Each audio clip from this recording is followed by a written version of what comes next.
Good morning, everybody. Here we are, waking up with the word for the 581st time. That is right. We are past the big 580, coming up on the big 585, 590, 595, 600 episodes of waking up the word. No, that's not an option. There'll be when we're like 0.2 of the way through 586. Sure, but we're not going to list that. I will in my heart. You're just making it confusing now. That's what I do. So from now on, it's going to be, throughout the video, it's going to say we're now at 581.2, 581.3, 581.4. It's just going to go like that. Decimal is an important aspect. Sorry, I couldn't even get through it. Yes. I hate decimals. Yes, however, Abby, I will put this out there. Abby is quite good at math. Yes, I'm just saying, just putting that out there. She has a skill at this. So does Elijah. Challenge me in case I lose. I'm not up for it. Yes, of course. I don't think she's interested in being a math lead, but she could if she wanted to. I wanted. Where were we? Point is, we've come a long way. 581 is here. I totally lost that. You totally threw me off. That's what I do. Please comment below if there's anything you want to talk about at all. I want to hear all about it. Be sure to like, share, subscribe, click the notification bell, all that good stuff. Let me know if this has been a blessing for you, because it's been a blessing for me to share it with you. Got back on track there. There you go. Lots of great stuff happening in the Word of God today. As always, in Exodus chapter 12, verse 14 through chapter 13, verse 16, we have the final plague, the 10th plague. This isn't the time. The sad plague, the death of the firstborn. So with the Passover initiated, the Passover sacrifice, the blood on the doors, protecting the Israelites and any who respond to this command, it's time to initiate the last plague. There's not a house in Egypt that does not cry the day they wake up and find that at least one child in every household is dead, the oldest child of every household. There It is... Be more than one. What? There couldn't be more than one dead. There's only one firstborn. I don't know if they shared households is what I mean. Oh, okay. Yeah. So, actually, I don't really know. It may be Egypt, multiple families bunked in. I don't know, honestly. So when I said at least one, I just meant, who knows? Yes. It is a very tragic moment. It is a necessary one. And it was always the plan. God made that clear to Moses from the beginning that this was the ultimate plague. This is what it was building toward. It's necessary because, Pharaoh did the same thing to them. Yeah, exactly. It's justice. And not just that, also it has the significance because from this point on, the firstborn of livestock and humans in the tribe, yes, that was Abby sneezing, if you heard that, is consecrated to the Lord. So this is an important moment, the death of the firstborn, and it's a tragic moment, and then the consecration of the firstborn. God needs to make it clear what happens when you do things to the children of God, to the children of Israel. Yeah, it's got to make clear. It's a brutal moment, but it's what ends this whole conflict. Yes. And in Psalm chapter 25, verses 16 through 22, we have a classic, asking for God for help in the midst of struggle. So this is a theme that is pervasive throughout Scripture, but I would say it's quite so in Psalms.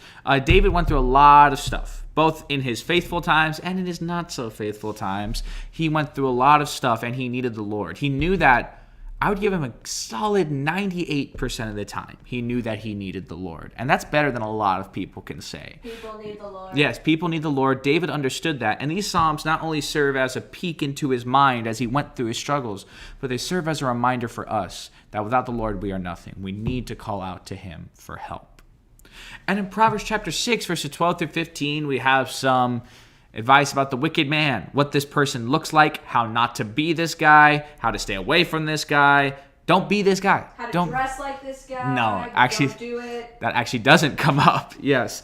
Proverbs has a collection of themes that are pretty similar for the past few chapters and several dozen readings. That's not right because we haven't been here for several dozen days. But you know what I mean. We had, the adulteress, the seductress representing sin, the faithful woman representing righteous living, and now the wicked man going back to that idea of the seductress. These themes are important because they indicate the difference between wisdom and foolishness. And gender equality. We got an evil guy, got an evil chick. Amen. Yes.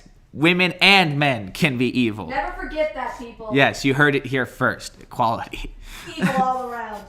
But today we are going to be in Matthew chapter 20, verses 29 through 34.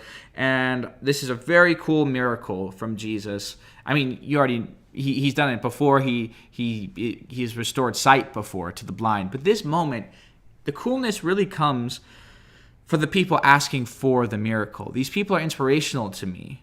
And I feel like it's a story that sets an example that not everyone necessarily thinks about.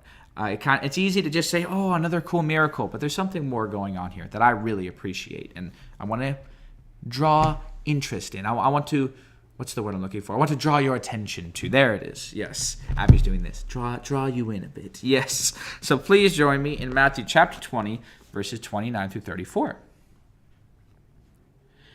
Now as they went out of Jericho, a great multitude followed him. And behold, 2 blind men sitting by the road, when they heard that Jesus was passing by, cried out, saying, Have mercy on us, O Lord, Son of David. Then the multitude warned them that they should be quiet. But they cried out all the more, saying, Have mercy on us, O Lord, Son of David. So Jesus stood still and called them and said, What do you want me to do for you? They said to him, Lord, that our eyes may be opened. So Jesus had compassion and touched their eyes, and immediately their eyes received sight, and they followed him.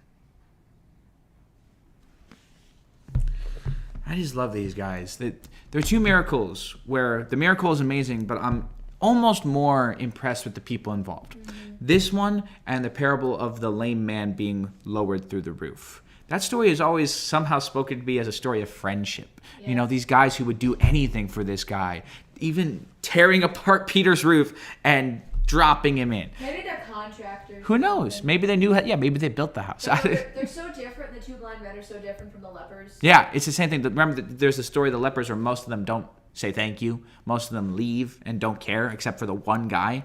Yeah. These guys are changed. And we should look to these guys as an example, and we're going to talk more about that.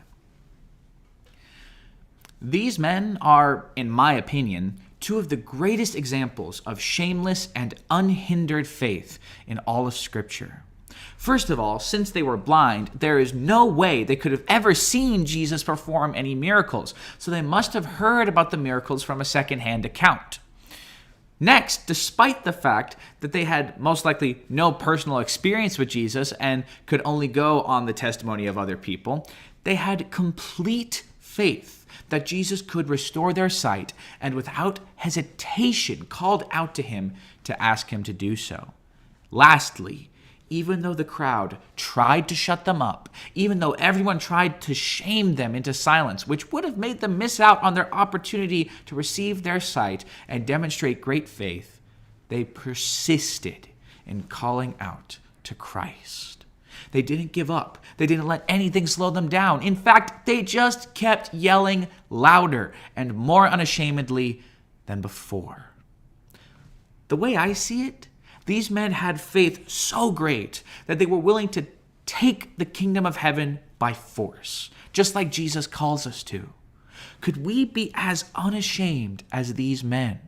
Could we call out over the crowds and display our faith in Jesus no matter what anyone else thought or said about us?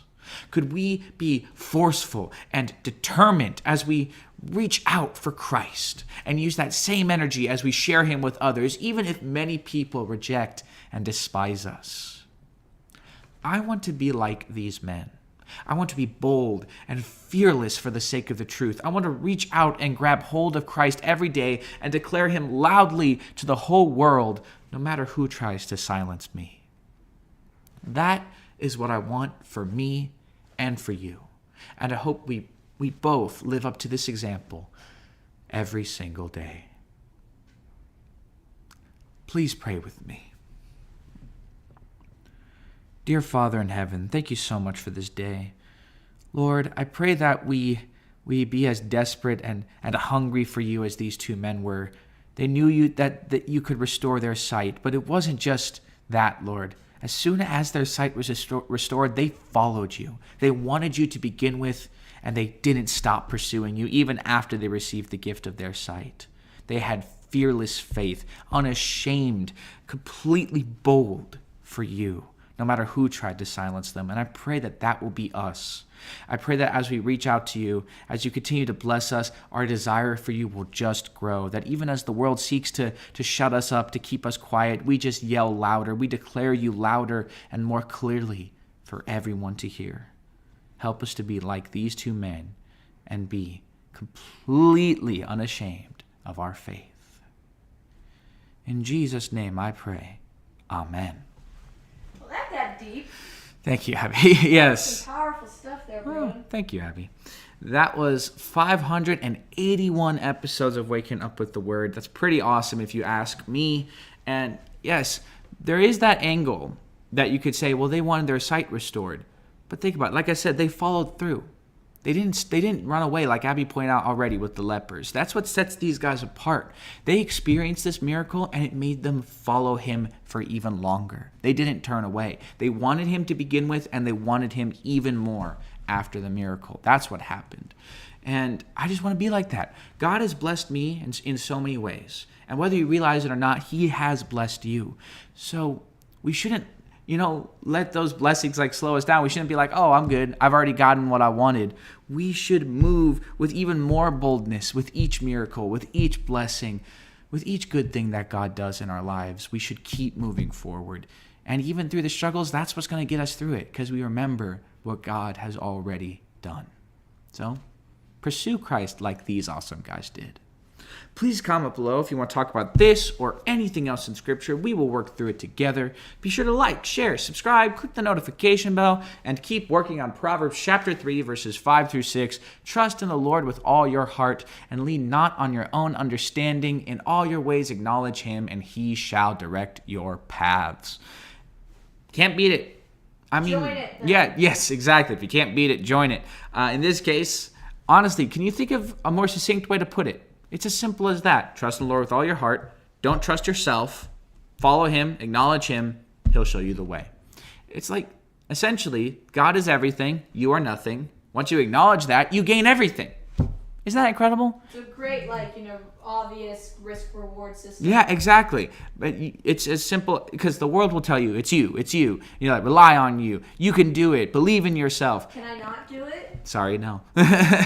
You can do it through Christ, though. You can follow the Lord. Yes. That's what's so important about this passage. Not, for Pete's sake, the way is not straight until God is there, until you lean on him. The way is crooked. For all we know, the way is just leading us in circles until we trust in the Lord with all our hearts and lean on his understanding, and he will make the path straight. I love it. Can't get enough of it. I hope we've only been doing it for a bit, but I hope you're already loving working on this passage. I hope you have it memorized fully already. Yes. I'll be very disappointed in you. For the record, Abby's disappointed in most people. Most people. There's a few I'm not, yes. And the rest of you, yeah. Yes, there you go. I hope you're enjoying getting this on our gospel tool belts, and I hope you'll be in fellowship this Sunday wherever you are.